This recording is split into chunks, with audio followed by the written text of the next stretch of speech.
Predictions are dumb. They are almost never right. Look at how Back to the Future missed. Self-tying shoes? Magnetic hoverboards? Even though we often whiff on our bold predictions, there is one undeniable truth. The NFL will look very different in 10 years. Players will retire, new ones will come in, rules will change, and some may stay the same. Or you could see an entirely different league. I'm KTO, and today, 5 Points and I are going to dive deep into how the NFL will look in the next decade. And that's coming up right after this. Bros, the math doesn't lie. Women absolutely prefer a man who takes care of his junk. It isn't just about the concept of personal grooming. It's about having the right tools to get the job done. That's where Manscaped comes in. If you're using old rusty plug-in clippers, do yourself a favor and throw that shit away. Cause you ain't getting Manscaped, you're getting Manscraped. Let me show you the proper way. Let's look at this fine piece of engineering. Do you see a cord? No. Their long-lasting battery allows you to take these waterproof clippers in the damn shower with you. That's the move right there. No cleanup. Oh, you worried about these blades rusting?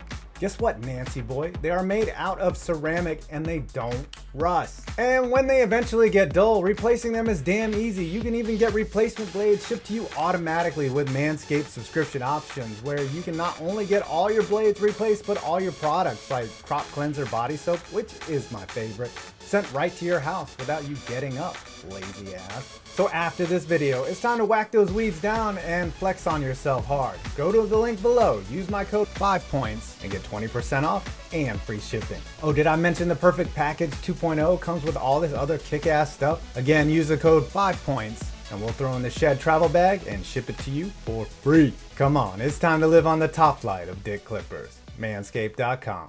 Thanks KTO for that stellar introduction. For us to look into the future of the NFL, we have to look at the past. In the 2010s, only 12 different teams made the Super Bowl, meaning over 60% of the league did not. And all of them had been there at least once. Only 2 teams, the Eagles and the Seahawks, won their first. Compared to the prior decade, 13 different teams made the 10 Super Bowls, and only 3 won their first: the Saints, the Bucks, and the New England Patriots. When you look at which teams appeared in the big game in the last 20 years, the same teams keep popping up. 7 of them made only 1 Super Bowl. So if you're looking at the next 10 years, this trend is likely to continue. Sorry teams that haven't won the big one, your chances are slim, but maybe you'll sneak in there. Despite the perceived parity in the NFL, it's still a league of haves and have-nots. Sorry Browns, I mean Lions, I mean Jaguar, I mean Texans fans. There is one thing that is undefeated in the NFL. That's time. Although he has defied it, spit on it, and laughed in its face, Tom Brady's time in the NFL will come to an end. We don't know the year that Brandon Perna will celebrate Brady's retirement harder than a trust fund baby's 21st birthday in Vegas. Fuck you, Tom Brady!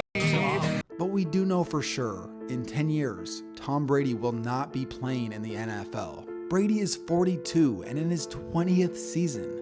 Yes, the record for the oldest player is 48. He's not going to be playing at age 52. His coach, however? With the Tom Brady era ending, you will also see in the next decade several other legends hang him up.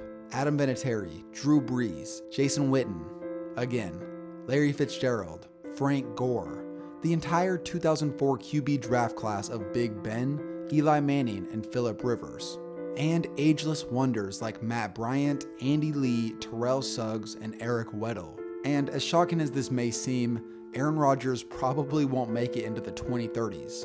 He is 35 now, and we will likely see him ride off into the sunset of his NFL career in the next decade. Wonder what outfit he'll choose. In the absence of top current talent, who takes over the reins as next up? You obviously have Patrick Mahomes and Deshaun Watson, but what's interesting is that when all the aforementioned QBs retire, only Russell Wilson will be left as the starter, who has won a Super Bowl. And shut the fuck up about Joe Flacco. He might not even play next year. What about Jared Goff? He has the contract, but who knows if he is really elite? Sam Darnold is seeing ghosts. Lamar Jackson has potential. Gardner Minshew has that mustache. My money is on Watson, Wilson, Mahomes, and Jackson leading the charge. but there will be new faces too. Speaking of a new era, you have to look at who teams are tanking for. Coming out next year, you have Tua Tagovailoa, Justin Herbert, Joe Burrow. In 2021, you might have Trevor Lawrence, Justin Fields, and Jake Fromm, and who knows where Jalen Hurts goes. One thing is for sure, being a highly drafted QB doesn't necessarily mean success. Being picked number 1 overall in the top 5 or even in the first round doesn't guarantee sustained success for a QB or any other position. Pat Mahomes was taken 10th overall, Deshaun Watson 12th, Mitchell Trubisky 2nd. Number 1 overall busts are getting rare. In the last decade, nearly every number 1 made a Pro Bowl, and the only exception, Baker Mayfield, had a sensational rookie year. This year though, in the decade before that, you had tremendous misses. Sam Bradford, Jamarcus, even David Carr. It could be luck, but it seems like the NFL is getting better at not busting out with number 1s. History tells us that over the next few years, current college players like Trevor Lawrence, Chase Young, and Derek Brown should be productive in the NFL. Players getting bigger and faster aren't the only thing that's making the NFL exciting. They're also getting more athletic in nearly every position. Freaks like Myles Garrett and DK Metcalf are setting the trend at skill positions. But it's impossible to ignore what's happening behind center. QBs are getting more athletic, faster, smarter, and more protected. Sure, trends come and go like the Wildcat and the read option, but you can count on one thing. The product on the field will be the result of athletic prowess and highly skilled athletes. It should be fun to watch. However, there are some big question marks. The first thing is officiating. Right now, it's never been worse. And how the league will handle this problem will define how the game looks for years. As replay seems to have made things worse, the NFL has a variety of options. Do they put in a sky judge? Do they add more officials on the field? Though it's impossible to predict if reffing will be solved in 10 years, it's most likely that the NFL will continue to follow a reactive process in fixing their issues. Nothing will change in that regard. Outrage, remedy, outrage, remedy. Count on it. The Super Bowl era has only had 3 commissioners, one revered for how he grew the league, one underrated for his steady hand at the helm, and of course, this guy. Under Goodell, the NFL has undoubtedly become a revenue-generating machine. He has expanded the global footprint of the game and has gotten paid in the truckloads. He's also presided over a period that has been rocked with player discipline issues, scandals, lockouts, and concussions. Pete Rozelle lasted 29 years and Tagliabue 17. Goodell has already put in 13 years and has an agreement in place until 2023. Maybe the most important factor for how long his reign continues is his age. Goodell is already 60, Rozelle retired at 63, Tagliabue at 66. Keeping up with this league takes a lot of energy, and if Goodell doesn't retire at the age of 63, 2028 could be his last year when he is 68. I doubt many fans would object to him being gone. The NFL last expanded in 2012, with the Texans joining the league. Since 1976, the NFL has expanded on average of every 14.3 years, meaning we are actually way overdue. Where could they go? Well, for one, 3 former markets will open up next year: Oakland, San Diego, and St. Louis. There could be new markets in London, San Antonio, Memphis, or even Canada. Depending on how some teams do, there could also be shuffling of addresses. I can't possibly say where, but I'd put strong money on there being at least 2 more new teams by 2030. If not more.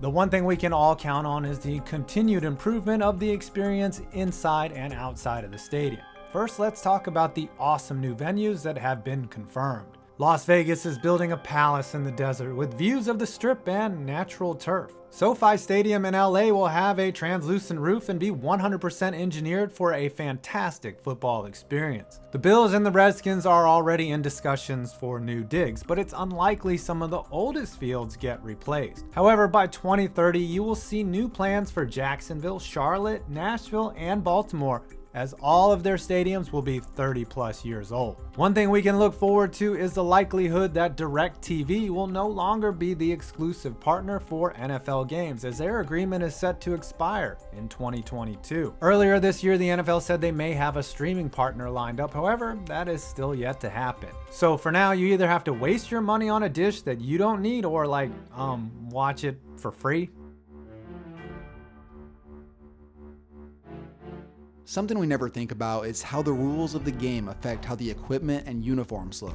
In the 60s and 70s, players wore gear that protected their extremities because they could get away with pretty much anything like clotheslining, clubbing, assault, and battery. In the 80s and 90s, they wore huge shoulder pads because an emphasis was placed on hitting. Over time, you're seeing equipment become lighter and stronger. That's all in the interest of player safety, which is now hyper-focused on reducing concussions. In 2018, concussions were down 29% at only a reported 135. That can be attributed to better helmets and rule changes to avoid full-on hits. You should still see a lot of evolution in helmets. Maybe someday they will have mini airbags or bubble suits to have them play in. We know where the next 5 Super Bowls are going to be: Miami, Tampa, LA, Glendale, and New Orleans. By next year, Las Vegas will have the most state-of-the-art stadium in the league, nice weather, and tons of hotel rooms. Everything fits for a Super Bowl except for the sportsbook nearby and the stigma that betting could spill over into the actual outcome of the game. That is something the NFL doesn't want, but when it comes to gambling, the league seems to be all in on that. As laws have loosened, the NFL has been receptive to cashing in on the action. Gambling is something that is going to happen, legal or not, and the NFL is seizing their opportunity. Las Vegas has stated they are shoving their chips forward for the 2025 Super Bowl, and this decision will shape the game for years to come. If I were a betting man, I'd say you're gonna see a lot of Super Bowls in the desert in the next coming decade. Of course, I could be wrong, but remember, we said predictions are stupid. Wait a minute. Cubs win World Series against Miami? Well, I hope you enjoyed this video. Please subscribe to KTO, and also don't forget to check out manscaped.com and use my code 5points for 20% off and free shipping. I'm 5 Points Vids with KTO, and you made it to my next video.